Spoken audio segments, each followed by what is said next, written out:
नमस्कार, मैं चुनचुन कुमार। स्वागत है झारखंडी हिंदी न्यूज पर। चलिए जानते हैं आज की छोटी बड़ी सभी महत्वपूर्ण खबरों को। आज की पहली और बड़ी खबर की बात करें तो अब झारखंड के शिक्षक अपने गृह जिला में भी हो सकेंगे स्थानांतरण, बस पूरी करनी होगी ये शर्त। राज्य के शिक्षकों को फिर से अंतर जिला स्थानांतरण का अवसर मिलेगा। शिक्षकों को अपनी सेवा काल में अंतर जिला स्थानांतरण का एक अवसर दिया जाएगा। उनका गृह जिला में भी स्थानांतरण हो सकता है। शिक्षक स्थानांतरण नियमावली 2019 में संशोधन के प्रस्ताव को स्कूली शिक्षा एवं साक्षरता मंत्री जगन्नाथ महतो ने अपनी स्वीकृति दे दी है। नियमावली अब कार्मिक व विधि विभाग को भेजी जाएगी। शिक्षा मंत्री ने शिक्षक स्थानांतरण नियमावली में संशोधन का निर्देश दिया था। इसके बाद शिक्षा विभाग द्वारा नियमावली में संशोधन के लिए कमेटी गठित की गई थी। कमेटी ने नियमावली में संशोधन का प्रस्ताव तैयार कर विभागीय सचिव को सौंपा था। अब राज्य में शिक्षकों को 5 साल की सेवा पूरी होने के बाद अंतर जिला स्थानांतरण का लाभ मिलेगा। इसके तहत पूरे सेवा काल में शिक्षकों को अंतर जिला स्थानांतरण का अवसर दिया जाएगा। वहीं महिला शिक्षकों के स्थानांतरण के लिए वर्ष की बाध्यता नहीं होगी।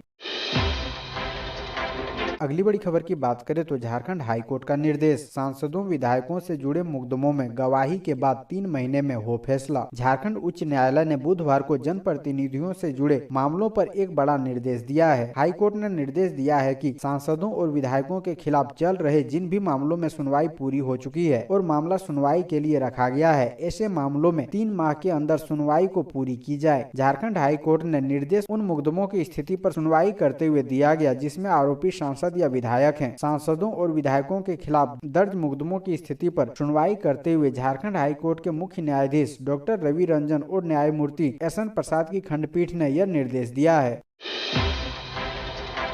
अगली बड़ी खबर की बात करें तो झारखंड में कोरोना ने तोड़े सारे रिकॉर्ड। एनटीपीसी के 27 कर्मचारी हुए संक्रमित। वैश्विक महामारी कोरोना का रफ्तार एक बार फिर तेजी से बढ़ रहा है। संक्रमित मामलों में प्रतिदिन इजाफा हो रहा है। बुधवार को चतरा जिले में आई जांच रिपोर्ट में कुल 52 नए एक्टिव केस मिले। नए संक्रमितों में सिर्फ एनटीपीसी के उत्तरी कर्णपुरा मेगा विद्युत ताप परियोजना के 27 कर्मी शामिल है। इस प्रकार जिले में कोरोना के सक्रिय मामले 135 हो गए हैं, जिसमें चतरा प्रखंड में 55, टंडवा में 47, इटखोरी में 22, प्रतापपुर में 5 तथा सिमरिया और हंटरगंज में 3-3 सक्रिय मामले हैं।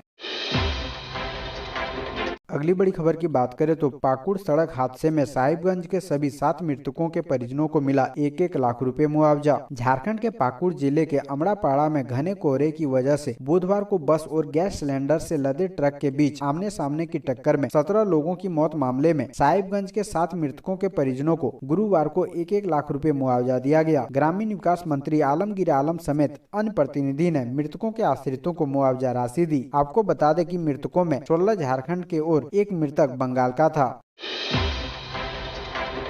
अगली बड़ी खबर की बात करें तो झारखंड में तेजी से पांव पसार रहा कोरोना। चतरा से सांसद हुए कोरोना से संक्रमित। जिस तरह से कोरोना देश भर में तेजी से फैल रहा है, उसे देखते हुए अब ये तय हो गया है कि कोरोना की तीसरी लहर ने देश में दस्तक दे दी है। तीसरी लहर की दस्तक के साथ ही देश में कोरोना के मरीजों की संख्या में बेतहाशा बढ़ोतरी देखने को मिल रही है। हर रोज कोरोना मरीजों की संख्या में हो रही बढ़ोतरी ने अब देशवासियों की चिंता बढ़ा दी है। तीसरी लहर जितनी तेजी से फैल रहा है, उसे देखते हुए अनुमान लगाया जा रहा है ये जनवरी के अंत तक अपने अब तक के तमाम रिकॉर्ड तोड़ देगा। आम हो या फिर खास, कोरोना हर किसी को अपनी चपेट में ले रहा है। कोरोना के प्रकोप से कोई भी अछूता नहीं है। वहीं झारखंड के चतरा से सांसद सुनील कुमार सिंह भी कोरोना से संक्रमित पाए गए हैं। सांसद सुनील कुमार सिंह ने खुद ट्वीट कर संक्रमित होने की जानकारी दी है। अगली बड़ी खबर की बात करें तो वाह रे स्वास्थ्य महकमा, गरीबों को दवा नसीब नहीं, सड़ गई लाखों की मेडिसिन। झारखंड के बोकारो सदर अस्पताल में लापरवाही की हद हो चुकी है। यही कारण है कि टॉयलेट में एक्सपायरी दवाई मिलने के बाद इसकी जांच खत्म कर जैसे ही कार्रवाई की अनुशंसा की गई, अस्पताल के बाथरूम, गैरेज और 2 कमरों में लाखों रुपए की दवा की बर्बादी की बात फिर सामने आ गई। इसमें anti rabies, paracetamol, diclofenac, ibuprofen, cetirizine, Taxim जैसी दवाएं शामिल है जो एक्सपायर हो चुकी है। वर्ष 2020 और 2021 के कोरोना काल में जितनी दवाई गैरेज और कमरों में सड़ा दी गई, उतनी दवाओं से 5 से अधिक मेडिकल दुकानें खुल सकती थी। अगली बड़ी खबर की बात करें तो सिमडेगा केस में 13 नामजद सहित 40 के खिलाफ एफआईआर दर्ज। झारखंड के सिमडेगा में उन्मादी गांव वालों की भीड़ द्वारा एक युवक को खींचकर पहले पीट कर अधमरा करने और फिर जिंदा जला देने की घटना में पुलिस ने बड़ी कार्रवाई की है। पुलिस ने इस मामले में 13 लोगों पर नामजद और 20-25 अज्ञात लोगों के खिलाफ मामला दर्ज किया है। इस मामले के बाद पुलिस लगातार गांव में कैंप कर स्थिति सामान्य करने में लगी है। अगली बड़ी खबर की बात करें तो झारखंड नक्सली हमले में मारे गए जवानों के परिजनों को दिए जाएंगे 45 लाख। बुधवार को झारखंड के पुलिस महानिदेशक नीरज सिन्हा ने ऐलान किया है कि पश्चिमी सिंहभूम जिले में माओवादियों के हमले में जान गंवाने वाले 2 पुलिस कर्मियों के आश्रितों को 45 लाख रुपए की आर्थिक मदद तथा परिवार के एक सदस्य को सरकारी नौकरी दी जाएगी। उन्होंने 2 सैनिकों के कत्ल को दुखद करार देते हुए बोला कि अपराधियों को छोड़ा नहीं जाएगा। आपको बता दें कि माओवादियों द्वारा भाजपा के पूर्व विधायक गुरुचरण नायक को निशाना बनाकर मंगलवार शाम को किए गए हमले में उनकी सुरक्षा में तैनात 2 पुलिसकर्मी मारे गए थे। वहीं एक सुरक्षाकर्मी घायल हुआ था। हालांकि पूर्व एमएलए बाल बाल बच गए थे। अगली बड़ी खबर की बात करें तो झारखंड के कई क्षेत्रों में उग्रवादियों की चल रही सरकार। हेमंत सोरेन पर बरसे बाबूलाल मरांडी। झारखंड के पश्चिमी सिंहभूम जिले के चक्रधरपुर के गोइल केरा में 2 दिनों पहले पूर्व विधायक गुरुचरण नायक पर हुए नक्सली हमले की घटना को लेकर भाजपा विधायक दल के नेता बाबूलाल मरांडी ने पूरी व्यवस्था पर सवाल खड़ा किया है। गुरुवार को रांची में भाजपा प्रदेश मुख्यालय में मीडिया से बातचीत में बाबूलाल मरांडी ने आरोप लगाया कि राज्य के कुछ क्षेत्रों में उग्रवादियों का राज चल रहा है। मुख्यमंत्री हेमंत सोरेन भी या तो उग्रवादियों से डरे हुए हैं या घिरे हुए। यह भी कहा कि मुख्यमंत्री यदि डरे हुए नहीं है तो उग्रवादियों पर काबू पाएं। सीएम को यह बताना चाहिए।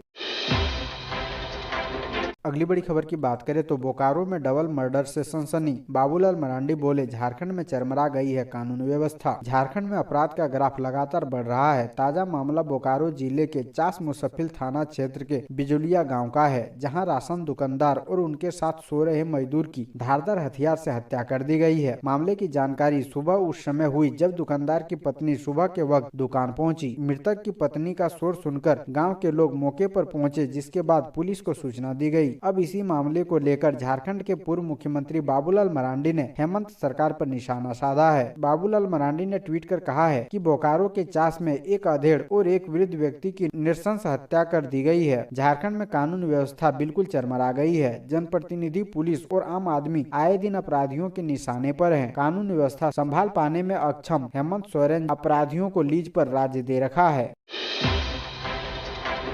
अगली बड़ी खबर की बात करें तो पीएम आवास के लिए नगर निकायों से मांगी जरूरतमंदों की सूची। कोडरमा में नगरीय प्रशासन निदेशालय ने सभी नगर निकायों के अधिकारियों से प्रधानमंत्री आवास योजना लेने की योग्यता रखने वालों की सूची मांगी है। साथ ही सूची में दर्ज लोगों को आवास देने की सारी प्रक्रिया पहले पूरा करने का निर्देश दिया गया है। यह सूची 10 जनवरी से पहले बोर्ड से पारित कराकर भेजने को कहा गया है। नगरीय प्रशासन निदेशालय के निदेशक ने सभी नगर निकायों के पदाधिकारियों को भेजे पत्र में कहा है कि प्रस्ताव भेजने से पहले यह सुनिश्चित कर लें कि सभी लाभार्थियों की MIS अटैचमेंट कर लिया गया हो, लाभार्थी की भूमि की जांच कर ली गई हो, उनके सभी दस्तावेजों को प्राप्त कर उनकी जांच कर ली गई हो, लाभार्थी के विवरणी दिया हुआ प्रपत्र पूरी तरह भरा हुआ हो। अगली बड़ी खबर की बात करें तो फांसी के फंदे तक ले जाएगा झारखंड का यह नया कानून। हेमंत सोरेन सरकार ने तैयार किया ड्राफ्ट। झारखंड देश के उन 16 राज्यों में शामिल है जहां महिलाओं के खिलाफ ज्यादा हिंसा होती है। इन घटनाओं को रोकने को लेकर सरकार सख्त कानून बना रही है, जिसका ड्राफ्ट तैयार किया जा चुका है। आंध्र प्रदेश में दिशा एक्ट नाम से वर्ष 2019 में पारित अधिनियम की तर्ज पर यहाँ कानून बनने की तैयारी है। मुख्यमंत्री हेमंत सोरेन के निर्देश पर न सिर्फ इसका ड्राफ्ट हो चुका है, बल्कि इस पर विधि विभाग की मंजूरी भी मिल चुकी है। फाइल वर्तमान में गृह विभाग के पास है, जहां समीक्षा के बाद इसे कैबिनेट की मंजूरी के लिए भेजा जाएगा। इसके बाद आगामी बजट सत्र में इसे सदन में रखा जाएगा। उम्मीद है कि राज्य सरकार वर्तमान वर्ष में ही दिशा एक्ट के रूप में कड़ा कानून लागू कर देगी। इसके तहत दुष्कर्म जैसे मामलों में 21 दिनों के अंदर हर हाल में चार्जशीट फाइल करने का प्राविधान है। ऐसा नहीं करने पर आईओ पर कार्रवाई होगी। महिलाओं, बच्चियों से होने वाले दुष्कर्म, सामूहिक दुष्कर्म, हत्या आदि मामलों में पुलिस को 7 दिन के भीतर जांच पूरी करनी होगी। 14 दिन के भीतर विशेष अदालत में ट्रायल पूरा होगा और 1 माह के भीतर दोषी को सजा सुना दी जाएगी। यानी 1 महीने के भीतर अनुसंधान से लेकर सजा दिलाने तक की प्रक्रिया पूरी होगी। दुष्कर्म हत्या के दोषी को उम्र कैद से लेकर फांसी तक की सजा का प्राविधान किया जा रहा है। अगली बड़ी खबर की बात करें तो जिला सहकारिता विभाग ने विभागीय मुख्यालय को भेजा संशोधित प्रस्ताव। लक्ष्य प्राप्ति को 5 और धान क्रय केंद्र खोलने की तैयारी। धान की सरकारी खरीद में लक्ष्य प्राप्ति नहीं होता देख सहकारिता विभाग ने कुछ और नए केंद्र खोलने का निर्णय किया है। इसके लिए उन्होंने एक प्रस्ताव को मंजूरी के लिए रांची स्थित विभागीय मुख्यालय को भेजा है। इस प्रस्ताव को मंजूरी मिलते ही धनबाद जिले में 5 और नए केंद्र खोलने की कवायद शुरू कर दी जाएगी। इसकी जानकारी देते हुए जिला सहकारिता पदाधिकारी एजे कुजूर ने बताया कि इस बार किसानों ने क्रय केंद्रों पर आकर अपना फसल बेचने में रुचि कम दिखा रहे हैं, जबकि इस साल का लक्ष्य पिछले साल के मुकाबले दोगुना से ज्यादा कर दिया गया है। अगली बड़ी खबर की बात करें तो धनबाद रेलवे स्टेशन को एयरपोर्ट की तर्ज पर विकसित करने के लिए मुहिम। धनबाद रेलवे स्टेशन को एयरपोर्ट की तर्ज पर विकसित करने की मुहिम भाजपा नेता सह पूर्व मेयर चंद्रशेखर अग्रवाल ने शुरू की है। लोगों से आह्वान किया है कि प्रधानमंत्री को टैग कर सोशल मीडिया के माध्यम से संदेश भेजें ताकि मुहिम सफल हो। इसकी उन्होंने स्वयं शुरुआत की। कहा, धनबाद रेल मंडल देश का सर्वाधिक राजस्व देने वाला मंडल है। धनबाद को एयरपोर्ट नहीं मिला तो रेलवे स्टेशन को ही एयरपोर्ट की तर्ज पर विकसित किया जाए। उक्त मुहिम को ऑनलाइन जन आंदोलन का रूप देने की तैयारी है। इस संबंध में बात करने पर अग्रवाल ने कहा कि पिछले दिनों धनबाद रेल मंडल में समिति की बैठक में मामले पर डीआरएम से चर्चा की गई थी। इसके बाद यह मुहिम शुरू करने का निर्णय लिया गया है।